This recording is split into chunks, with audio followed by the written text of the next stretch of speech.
안녕하세요. HSK 전문 강사 김은정입니다. 이 시간에는 4월 HSK 3급 시험을 대비해서 대비 특강을 진행해 보도록 하겠습니다. 독해 이 부분을 오늘 강의를 해볼 건데요. 독해 이 부분 같은 경우에는 HSK 3급, 4급, 5급, 6급을 다 아우르는 영역이에요. 괄호 넣기는 모든 급수마다 다 존재하는 영역이기 때문에 3급 때부터 제대로 기초를 잡아 놓으셔야만 4급, 5급, 6급까지 갈 수 있기 때문에 오늘 특강 조금 주의 깊게 들으셨으면 좋겠습니다. 자, 크게 세 파트로 진행을 할 거예요. 첫 번째는 오늘의 적중 문제를 좀 보고요. 그리고 이렇게 풀자 풀이 순서를 체크하고 출제 의도랑 핵심 전략을 볼 거예요. 그러니까 보통은 출제 의도랑 핵심 전략을 보고 문제를 푸는 경우들이 많잖아요.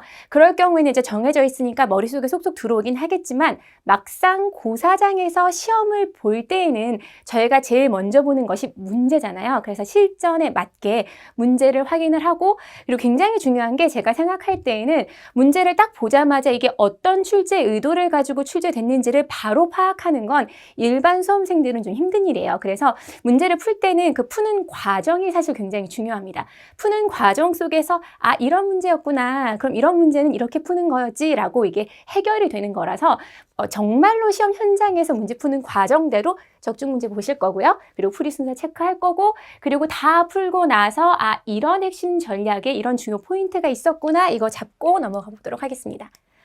자, 확인을 하면 오늘의 적중 문제 독해 이 부분 46번부터 50번까지의 문제인데, 보기가 A, B, C, D, E 이렇게 단어가 제시가 돼 있어요. 그리고 적절하게 맞는 괄호에 빈칸을 채우는 영역인 건데, 중간중간에 보면 내가 단어도 모르겠고, 아무리 3급이라서 기초이긴 하나, 그래서 내가 모르는 단어가 많지만 그래도 충분히 아는 단어만 가지고도 문제를 풀 수 있다는 거 생각하시면서 긴장하지 마시고 편하게 보셨으면 좋겠어요. 그리고 빈칸이 앞에나 뒤에 부분이 어려운 부분이 있어도 빈칸 앞이랑 뒤 어떻게 확인을 해야 하는지 풀이 순서 절차 보셨으면 좋을 것 같고요. 그리고 A, B, C, D, E가 형용사도 있고 접속사도 있고 동사도 있고 각각의 문제에 적절하게 넣는 영역이다라는 걸 다시 한번 확인하고 가셨으면 좋겠습니다.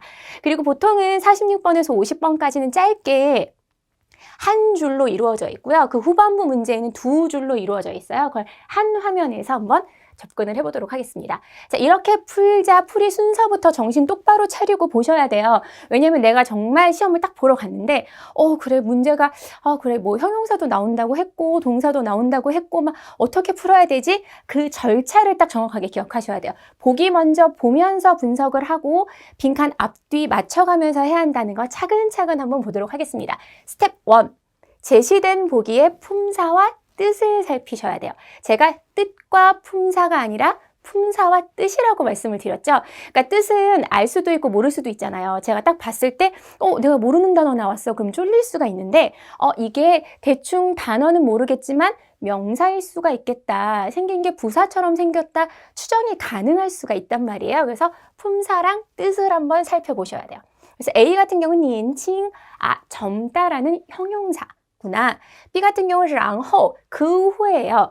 그러니까 뭐뭘 하고 난 다음에 그 후로 문장이 이어질 수 있다는 거죠. 大概, C 같은 경우에는 대략, 대체로라는 부사죠. D는 知道, 지각하다라는 동사가 돼요. 그럼 각각의 형용사, 접속사, 부사, 동사 따로따로 지금 품사가 진행이 되고 있어요.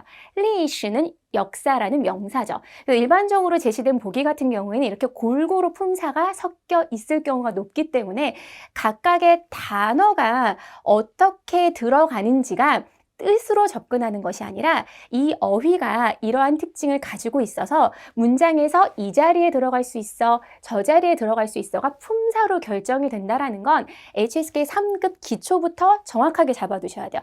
무턱대고 뜻만 외우다가 계속 공부를 하시면 급수가 올라가면 올라갈수록 이게 접근 방법이 애당초 처음부터 잘못된 경우들이 많기 때문에 그 뒤에 급수에서 어려워질 수가 있어요. 그거 생각하시면서 가셔야 될 것 같아요.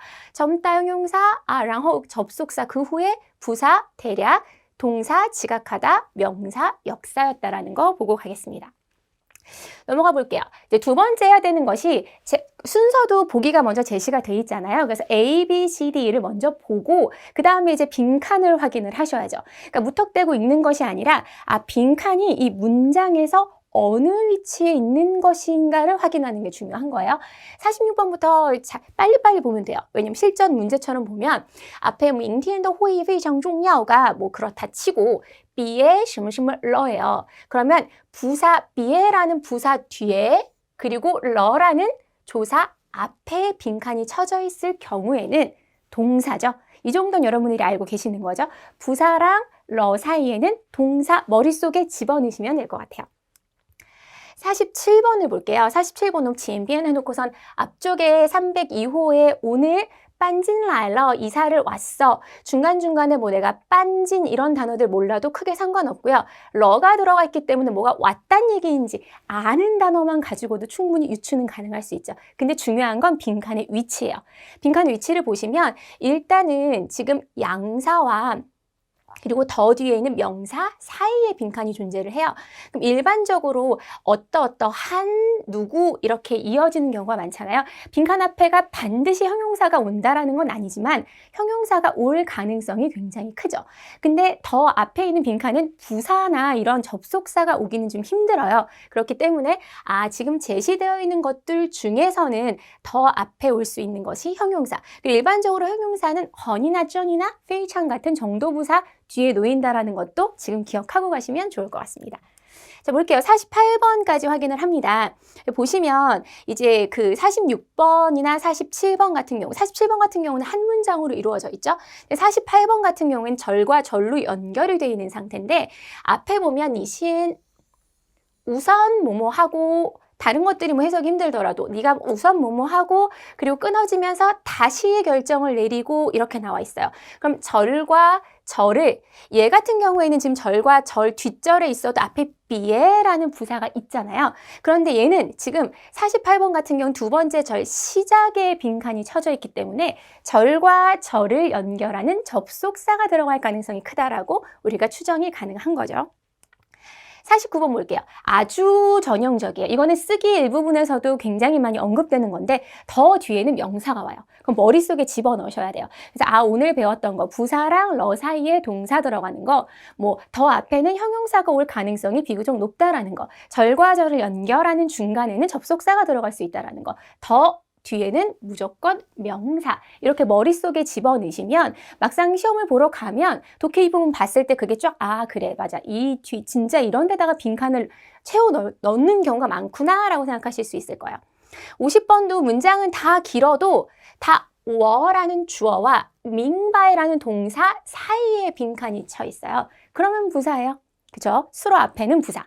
그러니까 오늘 그래서 제가 일부러 의도적으로 동사, 명사, 형용사, 부사, 접속사를 다 활용을 하는 문제를 가지고 온 거예요. 그래서 여러분이 각각의 이런 품사들이 어느 자리에 위치하는지 비단 오늘 이 문제 하나만을 가지고도 앞으로 여러 문제들을 다 풀 수 있는 기본 틀이 되는 거죠. 그래서 기억하고 넘어가셨으면 좋겠다라는 거.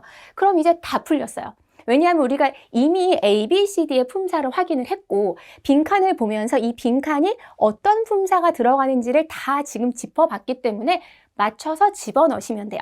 그런데 이제 막상 문제를 풀다 보면 이미 알고 있는 품사랑 어휘가 있을 수도 있지만 아닐 수도 있잖아요. 그럼 아무래도 5문제이고 세트로 이루어지는 문제이기 때문에 우선적으로는 난이도가 쉬운 문제 먼저 풀다가 난이도가 어려운 문제로 가야지 정답률이 높아질 수 있다는 거예요. 그거 기억하고 가셨으면 좋겠습니다. 그래서 스텝 3, 쉬운 문제를 먼저 보시는 거예요.